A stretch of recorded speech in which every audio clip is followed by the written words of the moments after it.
اعوذ باللہ من الشیطان الرجیم بسم اللہ الرحمن الرحیم۔ شروع کرتا ہوں اللہ کے برکت نام سے جو بڑا مہربان اور نہایت رحم کرنے والا ہے۔ السلام علیکم ورحمۃ اللہ وبرکاتہ۔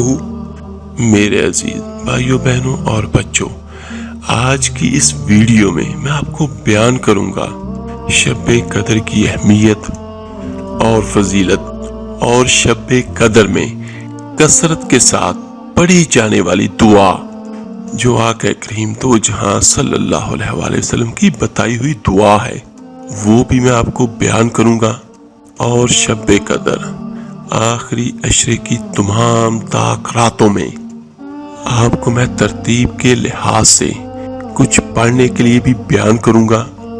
میرے عزیزوں، رمضان المبارک کے آخری عشرے کی جو سب سے اہم فضیلت اور خصوصیت یہ ہے کہ اس میں ایک ایسی رات پائی جاتی ہے جو 1000 مہینوں سے بھی زیادہ افضل ہے، اور اسی رات کو قرآن مجید جیسا انمول اور قیمتی تحفہ دنیا انسانیت کو ملا۔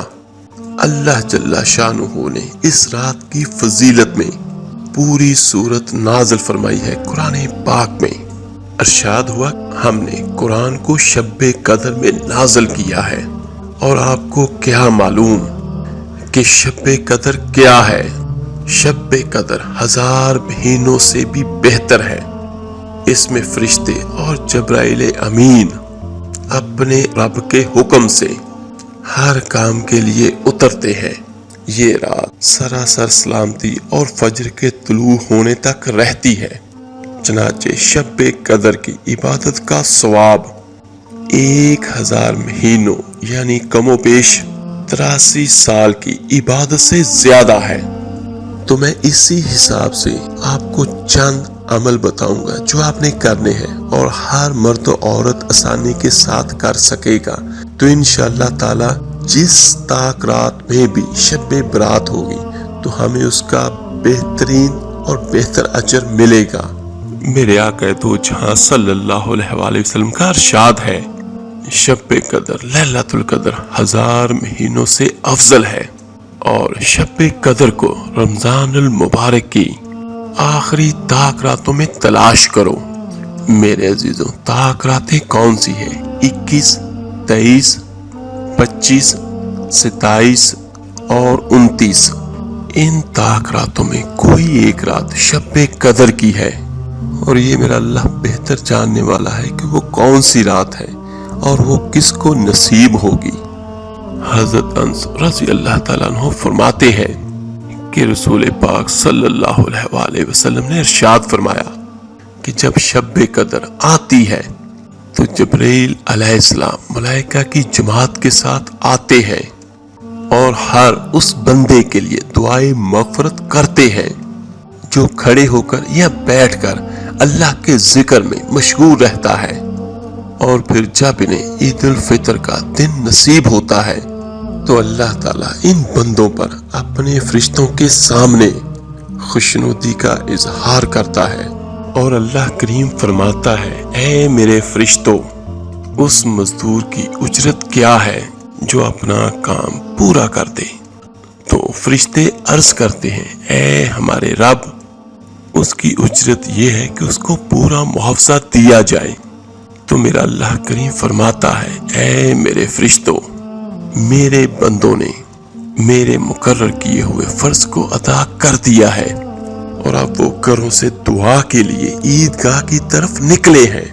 میں ان کی دعاؤں کو قبول کروں گا۔ اور پھر اللہ کریم فرماتا ہے، اے میرے بندوں، اپنے گھروں کو لوٹ جاؤ، تم کو بخش دیا گیا، اور تمہاری برائیوں اور گناہوں کو نیکیوں میں تبدیل کر دیا گیا۔ میرے آقا کریم دو جہاں صلی اللہ علیہ وآلہ وسلم نے ارشاد فرمایا، بس جب مسلمان گھروں کی طرف واپس لوٹتے ہیں تو ان کے گناہ بخش دیے جاتے ہیں۔ اور اب میں آپ کو شب قدر میں پڑھنے والی دعا بیان کرتا ہوں۔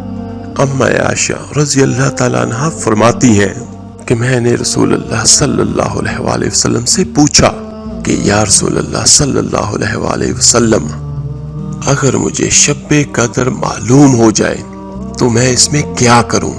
تو میرے آقا کریم دو جہاں صلی اللہ علیہ وسلم نے ارشاد فرمایا، یہ دعا پڑھو، اللہم انکا عفو تحب العفو واعف عنی، اے اللہ تو معاف کرنے والا ہے اور معاف کرنا تجھے پسند ہے، بس تو مجھے معاف فرما دے۔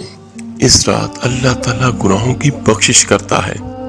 ہماری جتنے بھی تاخیراتیں ہیں کوشش کیجئے گا ان میں عبادت کیجئے گا۔ ہماری جتنی بھی تاخیراتیں ہیں میرے عزیزو کوشش کریں ان میں لازمی عبادت کیجئے۔ 21، 23، 25، 27 اور 29، اور یہ بھی ذہن میں رکھیے گا کہ صرف 27ویں رات لیلۃ القدر کی رات نہیں ہے۔ ہمارے ہاں بہت سارے لوگ صرف 27ویں کی رات کو لیلۃ القدر سمجھتے ہیں، لیکن یہ ایسا نہیں ہے۔ جتنے بھی تاخیراتیں ہیں ان میں سے کوئی بھی ایک رات لیلۃ القدر ہو سکتی ہے۔ اور میرے عزیزو میں آپ کو بیان کرتا ہوں، ایک تو یہ دعا جو میں نے آپ کو بیان کی ہے یہ آپ نے پڑھنی ہے، اور دوسرا وہ عمل جو آپ ہر تاخیرات کو کیجئے گا، اور جو بھی لیلۃ القدر والی رات ہوگی تو ان میں سے جو بھی لیلۃ القدر کی رات ہوگی تو آپ کو اس کا ثواب ضرور ملے گا۔ چھوٹا سا عمل ہے، ہر بہن بھائی بچی بچہ آسانی کے ساتھ کر سکتا ہے۔ تو میرے عزیزو عشاء کی نماز پڑھنے کے بعد باقی جو بھی آپ نے وظیفے یا جو بھی آپ نے عمل کرنا ہو، قرآن شریف پڑھنا وہ پڑھ لیں، لیکن یہ ضرور پڑھ لیجئے گا جیسے آپ عشاء کی نماز کے بعد فارغ ہوتے ہیں تو پانی کا ایک گلاس ساتھ میں رکھ لیجئے گا، اور آپ نے ہر تاخیرات کو چھوٹا سا یہ عمل کرنا ہے، اول آخر 7 مرتبہ، 11 مرتبہ یا 21 مرتبہ درود ابراہیمی نماز والا لازمی پڑھ لیجئے گا۔ اس کے بعد جو میں آپ کو بیان کروں گا کم از کم آپ نے 7 مرتبہ یہ 7 چیزیں پڑھنی ہے، زیادہ بھی پڑھ سکتے ہیں۔ تو دروشی پڑھنے کے بعد آپ نے پانی میں پھونک مارنی ہے، اس کے بعد بسم اللہ الرحمن الرحیم 7 مرتبہ آپ نے سورہ فاتحہ پڑھنی ہے، پھر آپ نے پانی میں پھونک ماریں، اس کے بعد 7 مرتبہ آپ نے آیت الکرسی پڑھنی ہے، پھر پانی میں پھونک مار دیں، دم کر دیں پانی کو، اور 7 مرتبہ ہی آپ نے سورہ بقرہ کی آخری آیات پڑھنی ہے، آمن الرسول سے لے کر آخر تک۔ اس کے بعد 7 مرتبہ آپ نے سورہ قدر پڑھنی ہے، پھر پانی پہ پھونک ماریں، 7 مرتبہ سورہ اخلاص پڑھنی ہے، اور 7 مرتبہ ہی سورہ فلق، اور 7 مرتبہ ہی سورہ ناس پڑھنی ہے۔ اور جب بھی آپ نے سورت پڑھنی ہے 7 مرتبہ پڑھ لیں، 11 مرتبہ پڑھ لیں، 21 مرتبہ پڑھ لیں، 41 مرتبہ پڑھ لیں، جتنی بھی زیادہ سے زیادہ ہو سکتا ہے آپ اس کو پڑھ سکتے ہیں۔ تو آپ نے پانی میں دم کرنا ہے، اور روزانہ کی بنیاد پر یہ دم کیا ہوا پانی آپ نے پینا بھی ہے، 3 گھونٹ چھوٹے چھوٹے پی لیں، اور پورے گھر میں دیواروں پر چاروں کونوں میں چھڑکا بھی دیں۔ تو اس سے انشاءاللہ تعالی پورا سال آپ کے گھر میں امن و امان بھی رہے گا، اور آپ پر بھی اللہ کی رحمتیں ہوں گی انشاءاللہ۔ اس کو اللہ سے دعا کیجیے گا اپنے گناہوں کی بخشش کے لیے بھی، اور یہ جو چھوٹا سا عمل میں نے آپ کو بیان کیا ہے یہ ہر دعا کے لیے بھی بہترین عمل ہے۔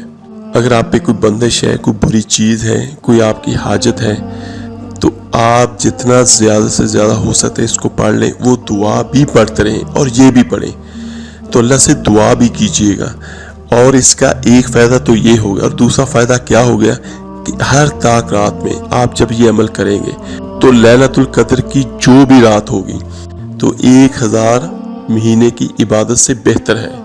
تو اس میں یہ ہوگا کہ آپ نے اگر 7 مرتبہ سورہ اخلاص پڑھی ہے، 7 مرتبہ آپ نے جتنا بھی پڑھا ہے، آپ اس کو 1000 مہینوں سے ضرب دے لیں گے تو اس کا ثواب آپ کے نامہ اعمال میں لا تعداد ہوگا۔ یہ کر کے آپ دعا کریں، اور اس کے بعد جو سب سے بہترین ہے وہ میں ابھی آپ کو بیان کرتا ہوں۔ یہ کام آپ نے لازمی کرنا ہے، اپنے لیے بھی اپنے سب دوستوں کو بھی شیئر کیجیے گا۔ جو کچھ بھی آپ نے پڑھا ہے، نفل پڑھے ہیں، درود پڑھا ہے، قرآن کی کوئی بھی آیات لفظ پڑھا ہے، اور جس طرح میں آپ کو بیان کر چکا ہوں کہ ایک لفظ کی نیکی عام دنوں میں 10 ہے، تو رمضان المبارک میں 70 کا عدد لگ جاتا ہے، 70 سے ضرب ہو جاتی ہے، تو اس طرح ثواب اس کا بہت زیادہ ہو گیا۔ تو آپ نے یہ جتنا بھی آپ کے پاس ثواب ہے، صدقہ ہے، خیرات ہے، وہ آپ ایصال ثواب کر دیں۔ صالح ثواب کیسے کرنا ہے کہ جو آپ نے پڑھا ہے اللہ کی بارگاہ میں دینا ہے، اس کے نبی کے طفیل اور آقا کریم کے دربار میں پیش کیجئے گا۔ اس کے بعد نبی کے وسیلے سے اس کو جتنے بھی انسان اور جنات جب سے یہ کائنات بنی ہے تب سے لے کر اب تک وفات پا چکے ہیں، جو بھی آپ کے ابا اجداد ہیں، دوست ہیں، احباب ہیں، جنہیں جانتے جنہیں نہیں بھی جانتے، ان سب کو آپ صالح ثواب کرتے ہیں۔ ان کی بخشش کے لیے بھی دعا کیجئے گا اور اپنی بخشش کے لیے بھی دعا کیجئے گا۔